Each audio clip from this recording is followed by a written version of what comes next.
Hello everybody, welcome back to another exciting episode of Mug and Play. I am Nick. Today we're playing more Cosplay Convention Crisis, and last time there was a big epic battle, and people thought it was just an act, which is kind of good because we're trying to maintain a low profile while dealing with aliens and intergalactic thieves and magical girls. Anyway, our friend just recently revealed to us that she's a magical girl, so why did you never tell me about all this before? Huh? Are you kidding me? Do you think I'd ever willingly show anyone that thing? If the Earth itself didn't literally depend on it, I would never even transform. Superpowers or no. Well, I guess some people just don't want to be magical girls. So, makes sense. Like, that's not my thing. I had to suppress a laugh, if only to avoid getting a punch to the arm. Yeah, when your friend reveals that she's a superhero, last thing you want her to do is punch you. Because you know she can do it harder than you. It isn't your normal style, I'll give you that. Do you know the worst part? Every time I transform, I have to deal with these compulsions to act. I don't know how to call it. I shrugged. Oh, is that why she was like holding up this staff like seemingly against her will? I'm just compelled to do this. By the light of the moon, I will fuck your shit up. Magical girlish? I talk stupid and make all these dumb poses, and the longer I'm in Magical Defender Pink mode, the stronger the effect is. Oh, so it's like a Jekyll and Hyde thing almost. That's an interesting way to look at transforming into a magical girl. I was transformed for 2 days straight one time. I was even thinking flowery bullshit by the end of it, in my own head. That does not sound like fun if that's not your thing. It's maddening. It sounds like it. No, we don't want to compliment the outfit. We want to empathize with our friend. It's an easy choice. We're going to agree with her. I get it. I see it. I laughed playfully. There was something exquisitely perfect about this as a drawback for Amanda, like a nightmare only she would have. You've always been so proud of your entire tough girl persona that being forced to be so frilly must be horrible. It must be. Exactly. Okay, yeah. It's torture. What kind of evil god makes a universe where I get to be a superhero but am cursed by a costume that looks like a cross between Princess Peach and Emma Frost? That's like a backhanded wish, or like a genie with a bad attitude would give you that. Like, I want to be a superhero. Alright, fine, I'm gonna make you one you'd fucking hate to be, so you hate this job. What's the word for that? A monkey's paw. That's what I'm thinking of. An asshole genie. Same thing, same energy. Then she remembered who she was talking to and rolled her eyes. Ugh, what am I saying? You probably actually liked it because you could perv on me. It's like that Marge Simpson thing. She's like, well, it's true, but you shouldn't say it.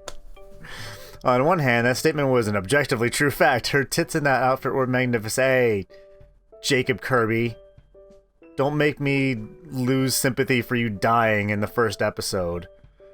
Maybe that's what killed you. But to say that would be a court death on a level that would make Thanos proud. Fair enough, at least you know. Keep your pervy thoughts to yourself, you pervy pervaloid. Besides, agreeing with her made Amanda smile, and I liked it when she smiled. See? That's better. I mean, I'm not going to say I didn't enjoy all that cleavage. I did. I'm just saying that you should have an outfit you feel comfortable in. I'm not saying I hated the view, but, you know, you should be happy. It's like, thanks, asshole. Did you ever ask that Boggle-Mog or whatever for a different outfit? It was a Boggle-Bog. Even I remember that, and it's been weeks since I played this. Amanda grunted and pouted, crossing her arms over her chest tighter. Many, many times. It looked for a moment like there was something else she wanted to say about that, but if there was, she didn't get it out. I'm just frustrated thinking about it. Do you want to go outside for a bit, get some fresh air? Yeah, let's do that. Yeah, this is totally based on the aesthetic of the Kalahari Resort. It was dodging, but I didn't have a problem with that, so the two of us walked out of the building, and as we left, an entire crowd of people ran past us shouting, Kuwabara, while following along a man with red hair and a pompadour. Is that a thing? If it is, it's new on the convention scene. I don't know about it. Also, I love the actual cosplayers you have in the background. You got Wolverine taking a picture of Yoko and Sakura, and over here you have fucking Baby Yoda. There you go. There's your contemporary pop culture reference, you fucking youths. I turned back to Amanda when we reached the grass. So, you have superpowers, right? Earth Defender and all that? Right. So, what's going on here with the entire crisis? Cosplay Convention Crisis. I see what you did there, game. Whatever you want to call that mess earlier.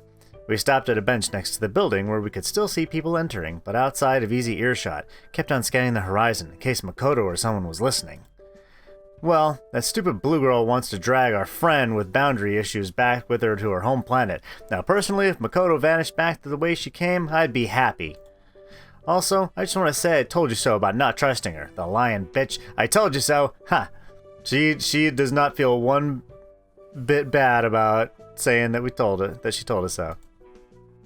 I rolled my eyes and stifled a laugh. Certainly her entire strange warning about Makoto, as well as her call from work, both made much more sense now. Her call from work was being a superhero. The I told you so has been noted. Continue. But yeah, I kind of have to stop Talia from taking Makoto. I'm a defender of Earth, and well, she's from Earth. Being the defender of Earth means you have to literally defend every human being regardless of guilt or innocence. That seemed pretty dumb as a concept. If an evil space emperor or something emerged on Earth, would you have to defend that person too? I don't know. I don't know one bit. I don't know the logistics of it. I am not a magical girl. Look, it's stupid, I know. It's just how the deal with the Bogobog works. But I literally can't let her have Makoto. Still, that doesn't mean I'm not going to help her get back, well, whatever it is that Makoto stole. When I find that smug little bitch, I'm going... Ugh. She punched the bench behind us. We both jumped slightly when the entire thing started to rock slightly. Apparently, not the sturdiest bench. Typical. We waited for it to settle before continuing. Or you could just maybe not be such a bench puncher, which sounds dirtier than it is. Even thinking about it makes me mad. This was Conton weekend. My Conton weekend, damn it. Now I have to deal with this shit. I can see that's frustrating. It's like the one weekend a year you want it off, and that's the weekend that the Earth gets invaded. But at least you got a good cover, for transforming. You can always call it backup. Aren't there 4 more of you? Probably in blue, green, red, and yellow. Maybe orange if one of them was a blonde, I suppose. If I did that, they'd never be okay with solving a crisis while I stood around nearby having fun. I'd get dragged into crisis mode 24/7. I just want to enjoy myself as much as I can here without all this nonsense, alright?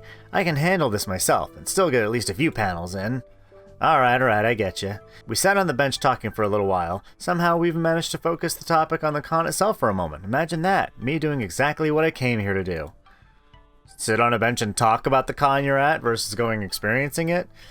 Well, I'm not gonna be one to tell people how to enjoy the con.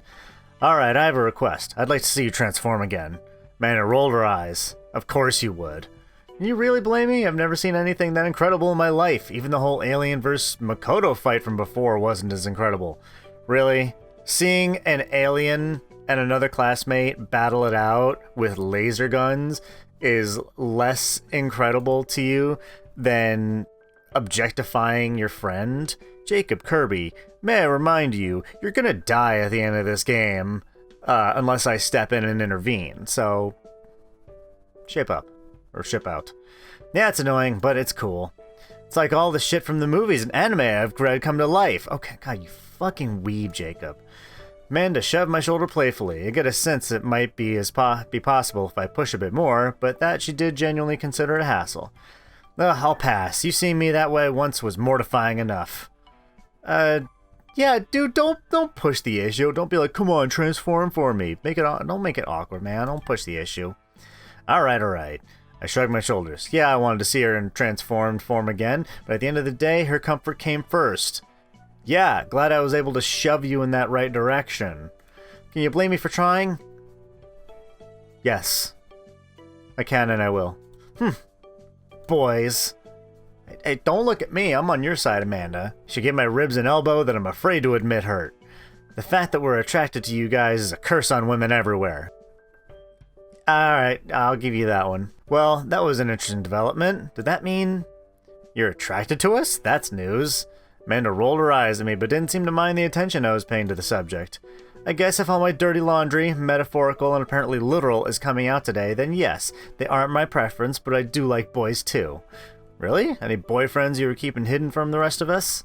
What? No. It's more of an, I don't know, a look but don't touch kind of thing. After seeing the kind of taste in men my mother had, you'd think I'm eager to go off dating? Well, that was my signal not to follow that line of conversation further. Good! Oh my goodness! Well, when subtlety hits you like a brick in the face, somehow you manage to get it, Jacob Kirby. Nice going. I guess not. Sorry for prying. Should be. She looked down, trying to hide red cheeks. It clearly didn't work, because I noticed basically immediately. No, it's alright. It's actually kind of good to talk about it. There wasn't a lot of talking after that. We sat around watching the cosplayers, occasionally remarking on the good ones. These two guys shuffled in doing the robot while wearing Daft Punk helmets. Someone else did a rendition of Sexy Bowser that earned a few stares from both me and Amanda. Hey, that gentleman can dress however he wants.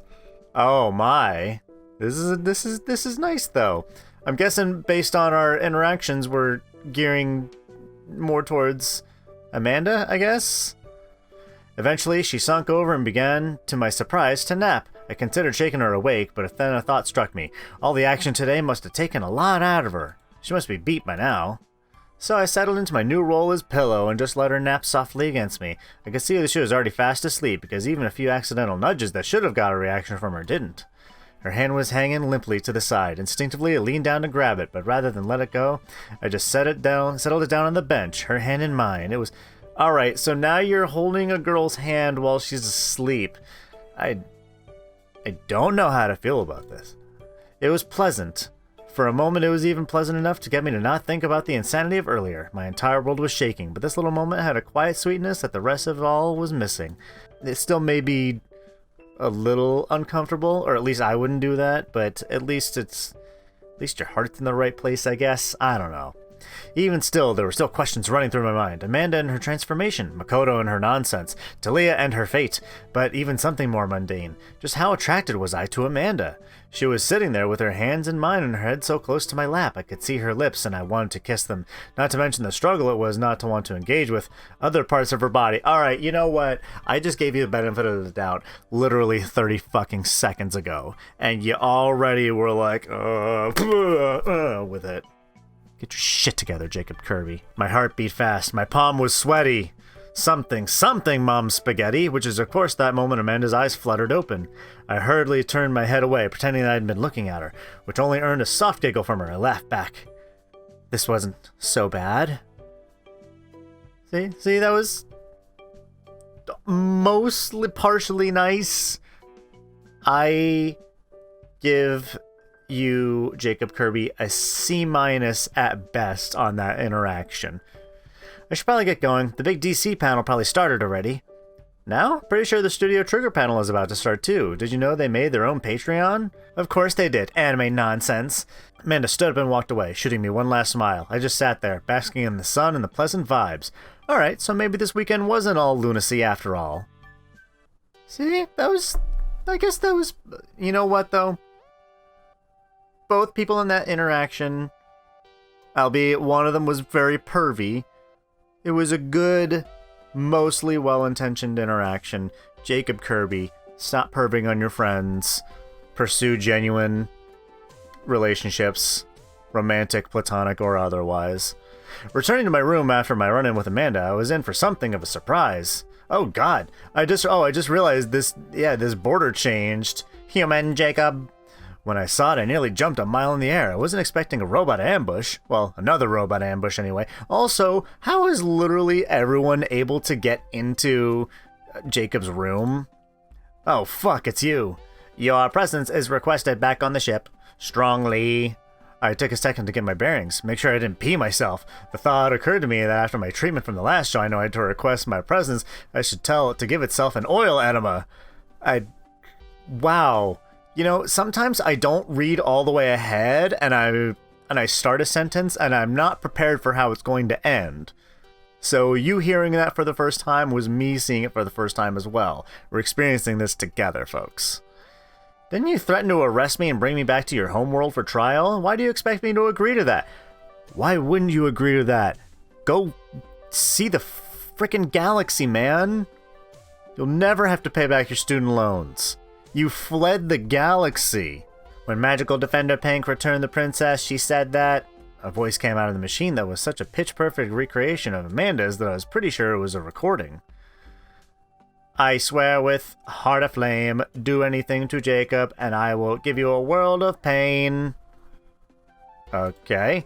Seriously, I'll forking do it. Don't try me.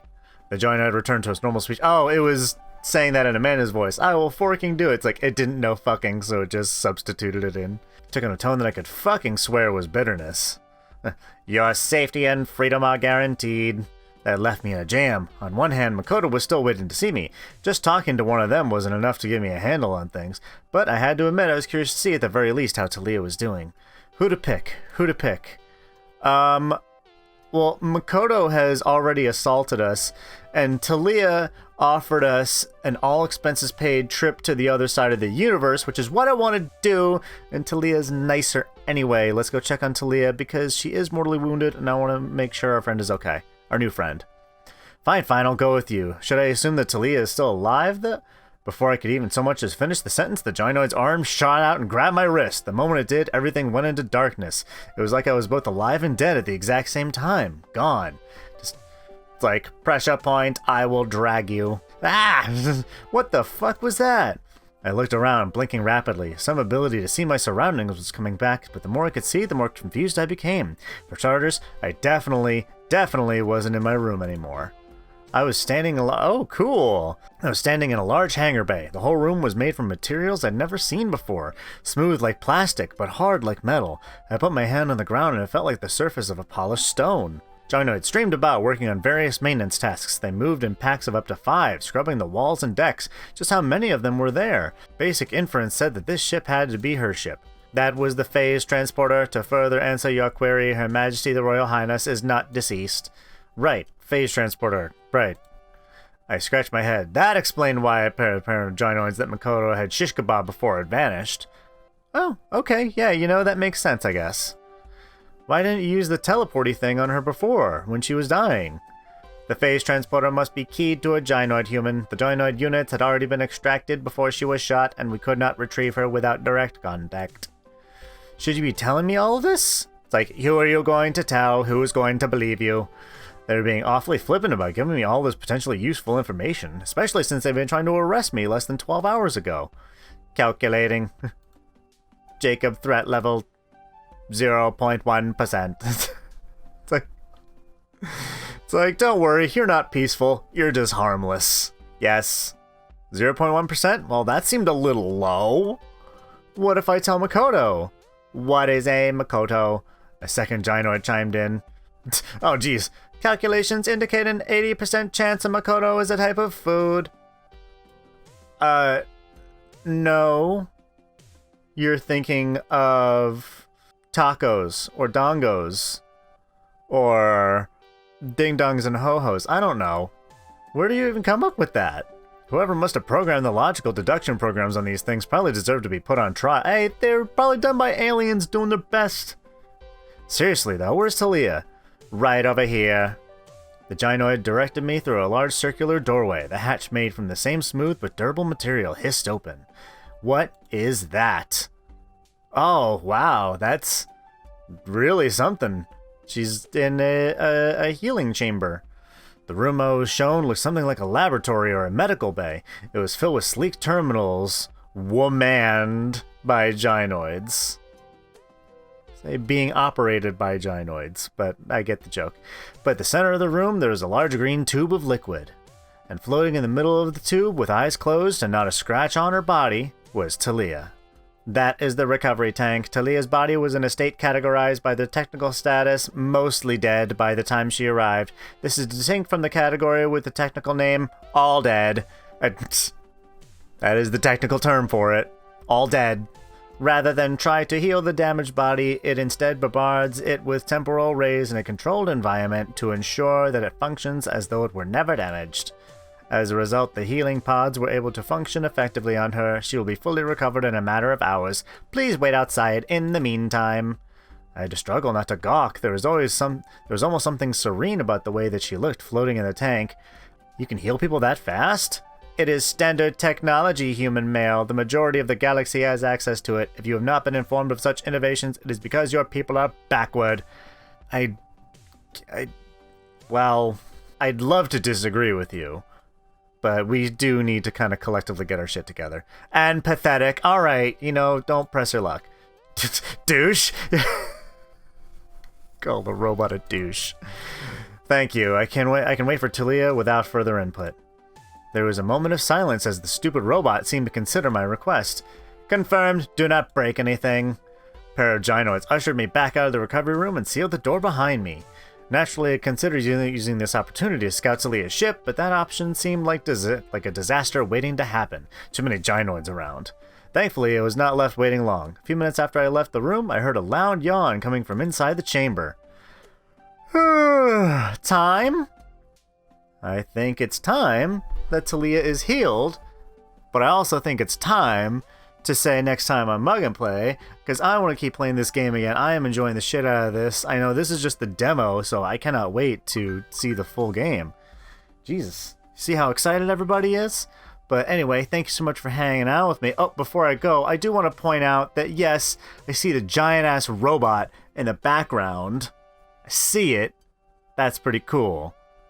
Please tell me that this game also comes with a functioning Megazord. That'd be rad. Thanks so much for hanging out with me. And if you want to hang out with me live, because it's a lot of fun, you know, I draw stuff, you can check me out on Twitch over at twitch.tv/mugandplay, where I play games and I draw stuff, and it's a lot of fun. We hang out. We chit-chat. You'll love it. Thank you so much. I love you all, and I'll see you next time. Bye-bye, everybody.